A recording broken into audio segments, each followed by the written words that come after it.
This one's all about how to display text on your rainbow hat. We're going to create a program in Python to display a very simple 4-letter word on the display, which is that part there. Mine's a bit battered and bruised because I've been using it for quite a lot, but yours will be brand new. Right, let's open Mu, the editor. You can either get to it through the programming menu, or if, like me, you've made a desktop shortcut, you can use that too. When it loads, you can see mine's in dark mode. I'm just going to make it a bit bigger so we can see what we're doing. There we go.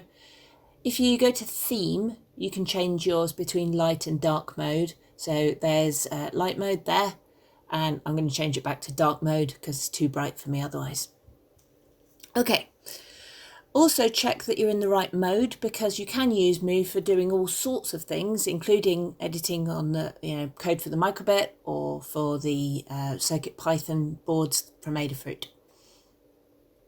Okay, let's stop being confused and let's start writing some code. First thing we need to do is we need to import the rainbow hat commands. So basically we can't use the rainbow hat unless we tell it that we're using the rainbow hat.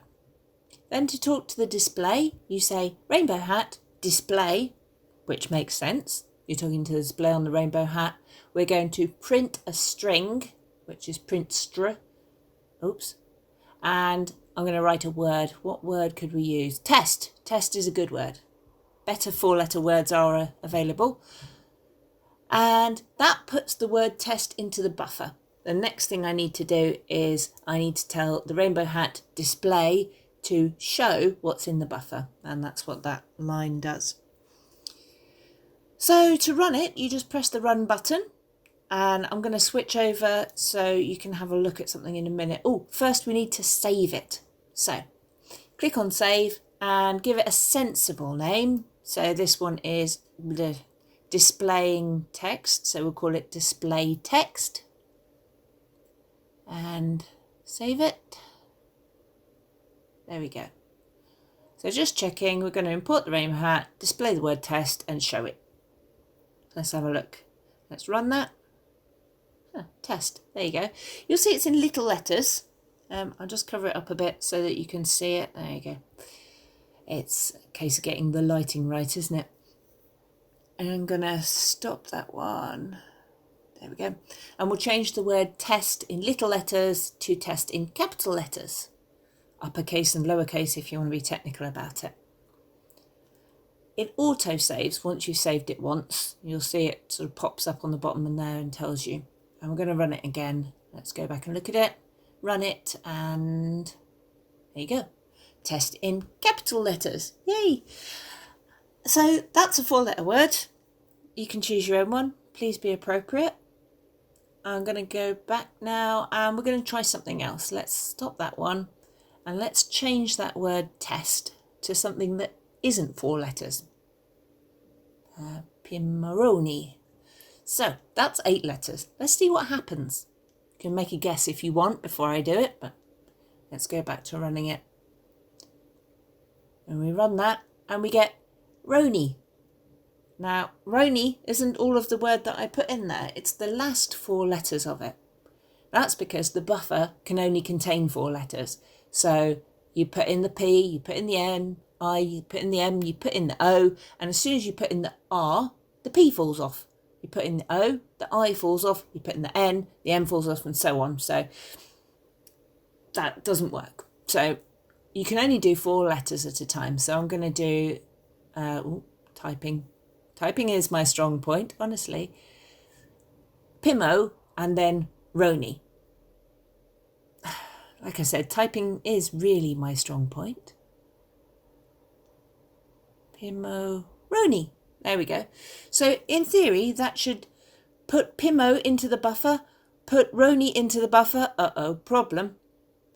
It's going to put Pimo into the buffer and then put Roni in, which is going to push out the Pimo bit. So that's not going to work. We need to do something else. We need to take that show. I'm going to copy and paste, because I am efficient, not lazy, efficient. And now it should put Pimo in the buffer and show it, put Roni in the buffer and show it. There's still a problem here. Can you work out what the problem is? Let's run it and see.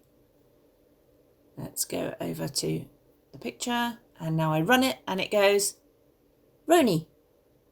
And I run it Roni, Roni, Roni. You can see just about it's just flashing something else. But the problem is computers work pretty much at the speed of light, so there is no gap. So we need to make a gap. I'm going to tell it to sleep for 1 second. However, I've just noticed a problem there as well. When we want to use the Rainbow Hat libraries, we import Rainbow Hat so we can use Rainbow Hat things. I want to use the time library, so I have to import time. So let's add that in now. Import time. There we are. So now it should go Pimo in the buffer, show it. Wait a second, Roni in the buffer, show it. Let's try. Pimo, Roni. Yay, Pimoroni. Let's try again. Pimoroni. I made it do it again by pressing play again. There are better ways to do it, and we'll come on to those later. One other thing I just want to add is to clear the screen at the end, you just tell the display to clear. That clears everything in the buffer, and then you show. And it should show an empty buffer, which is a clear display. So we will go and run that one again. Oh, yeah.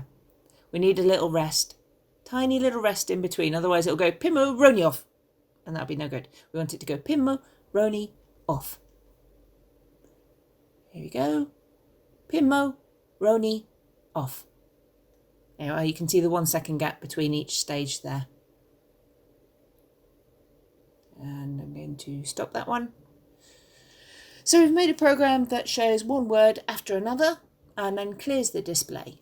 You can try out all sorts of different things and see where you go with it.